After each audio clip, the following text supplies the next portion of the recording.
आप देख रहे हैं समाचार एजेंसी ऑफ इंडिया में साइन न्यूज। नमस्कार दोस्तों, आप देख रहे हैं समाचार एजेंसी ऑफ इंडिया में लिमटी की लालटेन का 119वां एपिसोड। आज हम बात करते हैं देश के हृदय प्रदेश की। किसान हलाकान हैं, बेरोजगारों को रोजगार की तलाश है।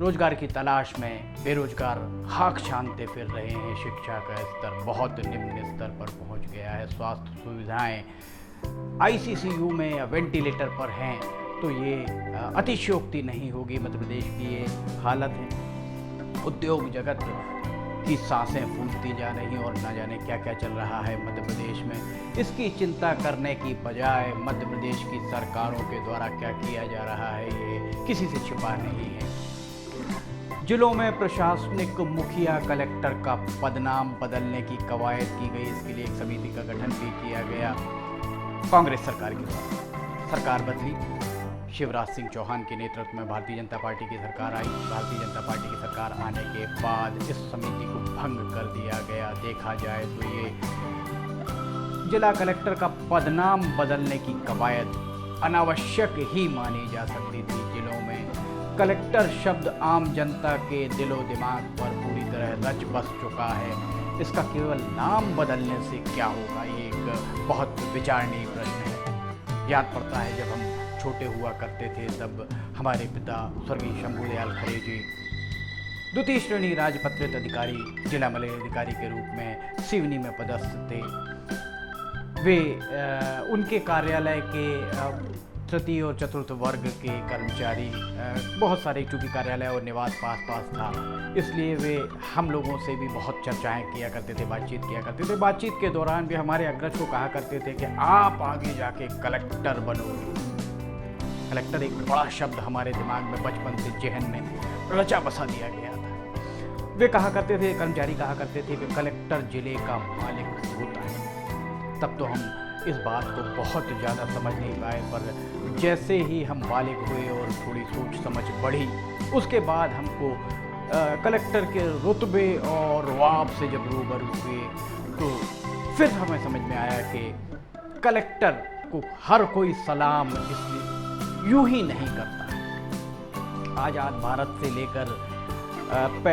भारत के पहले से लेकर आज़ादी के बाद अब तक सरकार, हुक्मरान, राजा, नवाब, कलेक्टर, इस तरह के जितने भी शब्द हैं, समय के साथ लोगों के जेहन में अमिट छाप छोड़ चुके हैं। कलेक्टर एक ऐसा पद माना जाता है जिसके पास असाधारण असीमित अधिकार होते हैं, ऐसा माना जाता है। अगर कहा जाए कि कलेक्टर जिले का राजा होता है और सरकारों की, हुक्मरानों की आँख, नाक और कान होता है, तो अतिशयोक्ति नहीं होती, बिल्कुल नहीं होता। यह पद अंग्रेजी ब्रितानी हुकूमत की शासन व्यवस्था की देन माना जा सकता है। ब्रितानी हुक्मरानों ने अपने आप को स्थापित करने, अपना प्रभुत्व बनाने, जिलों में अपनी पकड़ को मजबूत रखने के लिए जिस तरह का प्रशासनिक ढांचा खड़ा किया था, उस प्रशासनिक ढांचे को आज़ादी के 7 दशक बाद भी न जाने कितनी सरकारें आई, न जाने कितने वजीर आजम, प्रधानमंत्री हुए, न जाने कितने मुख्यमंत्री हुए, कोई भी बदल नहीं पाया। उस व्यवस्था को पदनाम अकेले बदलने से क्या होगा। उस दौरान वायसराय हुआ करते थे। उस दौरान के अनेक पदनामों को बदलकर प्रधानमंत्री, मुख्यमंत्री आदि कर दिया गया। हमने कुछ नहीं बदला। इतिहास को अगर आप खंगालेंगे तो आपको पता चलेगा कि कलेक्टर नाम का पद, इसका सृजन भारत पर राज करने वाली ईस्ट इंडिया कंपनी, जिसने 150-200 साल भारत पर राज किया, उसके प्रथम गवर्नर जनरल वारेन हेस्टिंग के नाम जाता है इस पद के सृजन करने की बात। उनकी सोच शायद यही रही होगी कि जिलों में काम करने वाले सारे सरकारी महकमों को एक सूत्र में किस तरह पिरोया जाए, एक ऐसा कोई पद सृजित किया जाए जो इन सारे जितने भी विभाग काम कर रहे हैं, उन सारे विभागों पर नियंत्रण करे। इसी कंट्रोलिंग अथॉरिटी को उनके द्वारा कलेक्टर नाम दिया गया होगा। यह प्रशासनिक व्यवस्था लगभग 250 साल पहले वारेन हेस्टिंग के द्वारा 1772 में देश में लागू की गई। देश के पहला कलेक्टर गेराल्ड गुस्तवा ड्यूका रेल को माना जाता है। हिंदू धर्म में सती प्रथा का अंत सख्ती से करने के लिए भी इनका नाम बहुत ही शिद्दत से लिया जाता है। प्रथम भारतीय कलेक्टर रोमेश चंद्र दत्ता हुआ करते थे। आप अगर इतिहास खंगालेंगे तो आपको ये जानकारी मिल जाएगी। देश में लगभग 250 साल पहले जो शब्द अस्तित्व में आया हो, उस शब्द को इतनी आसानी से इतनी जल्दी विस्मृत करना बहुत ही मुश्किल है। वैसे भी कहा जाता है कि हर चीज़ का एक समय मुकर्रर होता है। 100-150 सालों में परंपराएं, व्यवस्थाएं, रहन सहन, चाल चलन आदि में बदलाव आना बहुत सामान्य सी बात है, अवश्यंभावी इसको माना जा सकता है। कोरोना काल में आपने मार्च से लेकर मार्च में संक्रमण देश में बढ़ा था, उसके बाद आपने बहुत सारे बदलाव देखे होंगे। अब प्रिंटेड मटेरियल के स्थान पर ऑनलाइन पढ़ने और देखने का चलन बहुत तेज़ी से बढ़ रहा है। एक समय सिनेमाघर हुआ करते थे, अब आप सब कुछ अपने मोबाइल पर ही देखना पसंद करते हैं, क्योंकि वो आपके अनुकूल होता है, आप जहाँ बैठे हैं उसके अनुकूल होता है। बहरहाल कांग्रेस की सरकार के द्वारा जिलों में कलेक्टर्स के पदनाम को बदलने का ताना बाना बुना गया। अतिरिक्त मुख्य सचिव आईसीपी केशरी की अध्यक्षता में एक समिति का गठन भी कर दिया गया। ये सब तब किया गया जब कांग्रेस की सरकार अंदर ही अंदर अस्थिर होती हुई दिख रही थी। राज्य सचिवालय, मध्य प्रदेश के राज्य सचिवालय के सूत्रों की अगर माने तो राज्य प्रशासनिक संघ और तहसीलदार संघ के द्वारा पदनाम बदलने पर अपनी असहमति जताई जा चुकी है। इस समिति को विभिन्न लोगों से मिलकर कलेक्टर का पदनाम बदला जाए अथवा नहीं, और पदनाम बदला जाए तो नया पदनाम क्या हो, इस बारे में एक रिपोर्ट बनाने के लिए कहा गया था। नाम बदलने के पीछे शायद अवधारणा ये भी मानी जा सकती है कि कलेक्टर शब्द का एक शाब्दिक अर्थ एक संग्रहणकर्ता, कलेक्ट करने वाला होता है। एक हमारे मित्र हुआ करते थे, सीनियर थे हमसे, राज्य प्रशासनिक सेवा मध्य प्रदेश में राज्य सचिवालय वल्लभ भवन में शिक्षा विभाग में उप सचिव हुआ करते थे, स्वर्गीय R.K. तिवारी। उनके द्वारा लगभग 2 दशक पहले जो प्रशासनिक व्यवस्था, त्रिस्तरीय प्रशासनिक व्यवस्था को परिभाषित किया गया। वैसे मध्य प्रदेश में त्रिस्तरीय पंचायती राज व्यवस्था उस समय आई थी। वे पंचायती राज की बजाय प्रशासनिक व्यवस्था को परिभाषित करते थे।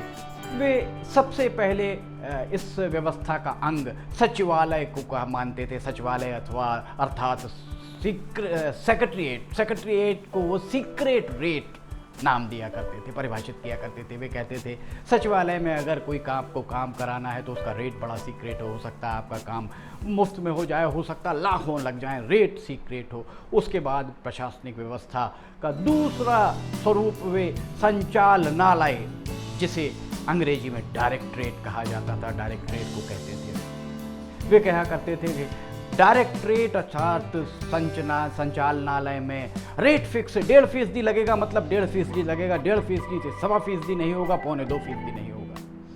उसके बाद वे तीसरी व्यवस्था के रूप में जिलों में कलेक्ट्रेट को परिभाषित किया करते थे। वे कहते थे जहाँ से भी जो अनुदान आता उसको कलेक्ट करने का काम कलेक्ट्रेट का होता है।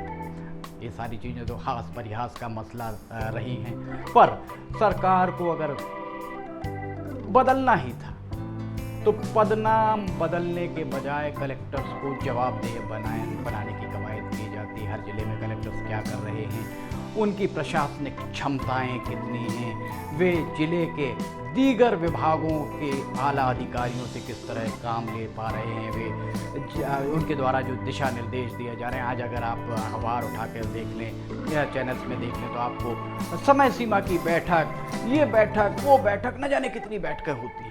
इन सारी बैठकों के बाद जो निर्देश दिए जाते हैं उसका फॉलोअप कोई नहीं लेता। ऐसा प्रतीत होता है कि सभी को सिर्फ निर्देश देने हैं, औपचारिकताएं पूरी करनी हैं। व्यवस्थाओं को और अधिक जवाबदेह और पारदर्शी बनाए जाने की महती ज़रूरत है। वैसे भी माना जाता है कि सरकारी विभागों में जो काम करते हैं उन्हें सरकारी नौकर कहा जाता है। इसका सरकारी नौकर का अर्थ होता है जनता के लिए काम करने वाला। इसी के एवज में उन्हें वेतन भत्ते मिला करते हैं। जनता को उनकी सेवाओं से कितना लाभ मिल पा रहा है, इस बारे में अध्ययन करने की महती ज़रूरत महसूस हो रही है।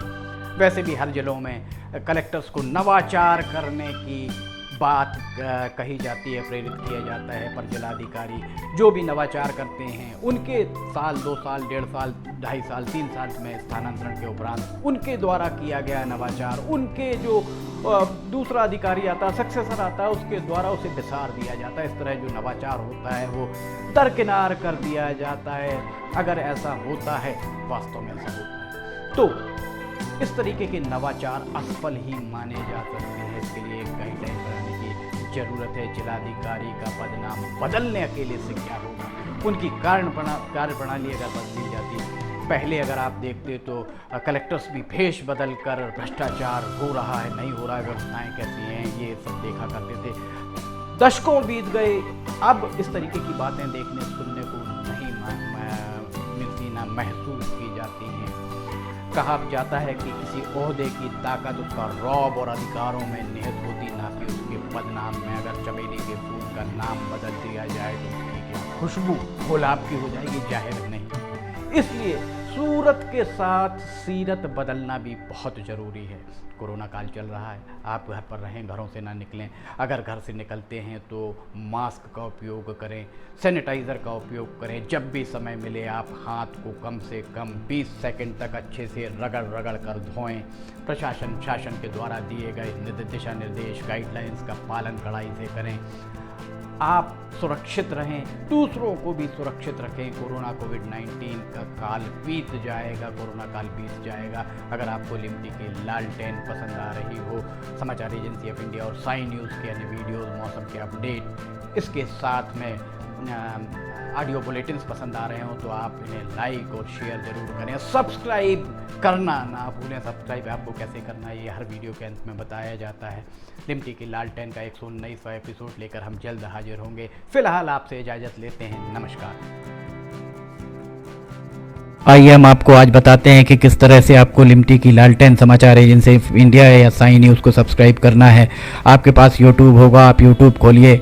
यूट्यूब में आप सर्च बटन पर ऊपर जाइए, ऊपर सर्च बटन पर आप टाइप करिए LIMTY, स्पेस दीजिए KHARE। इसके बाद आप एंटर दबाइए। जैसे ही आप एंटर दबाते हैं तो ये पेज खुल जाएगा। यहाँ पेज में आप देखिएगा ये इस तरीके का नज़ारा आपको दिखेगा। इसके साथ ही आप यहाँ देखिए LIMTY KHARE आपको लिखा दिख रहा है। इसके बाजू में आप राइट साइड में देखिएगा, यहाँ सब्सक्राइब बटन दिख रहा है। ये सब्सक्राइब बटन अभी लाल रंग का दिख रहा है। सब्सक्राइब बटन को आपको क्लिक करना है। जैसे ही आप ये सब्सक्राइब बटन को क्लिक करेंगे, आप देखिए इसका रंग लाल नहीं रह जाएगा। ये आपने सब्सक्राइब की जगह सब्सक्राइब्ड लिखा आ गया, आपने इसको सब्सक्राइब कर लिया है, पर अभी आपका काम पूरा नहीं हुआ है। अभी आपको इसके बाजू में आप देखिए एक घंटी का बटन आपको दिख रहा है। ये घंटी का बटन आपको दिख रहा है। ये घंटी का बटन, आप इसको अगर घंटी के बटन को प्रेस करेंगे तो 3 ऑप्शन आते हैं, ऑल, पर्सनलाइज्ड और नन। तो इसमें आपको ऑल बटन को पुश करना है। आप जैसे ही आप देखिएगा ये ऑल बटन पुश करते हैं, हाईलाइटेड हो जाती है घंटी। इसके बाद जितने भी समाचार एजेंसी ऑफ इंडिया पर वीडियोस डलेंगे, सारे के सारे वीडियोस आपको तुरंत दिख जाएंगे, देखने को मिल जाएंगे।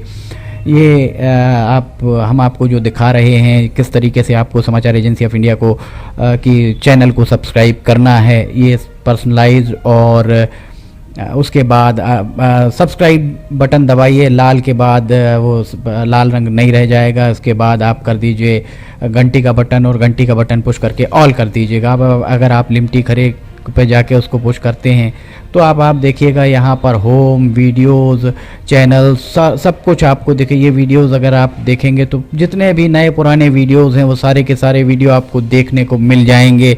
जो भी वीडियो आप देखना चाहें, पुराने से पुराने लगभग 1500 के लगभग वीडियो अभी तक समाचार एजेंसी ऑफ इंडिया के चैनल में डल चुके हैं।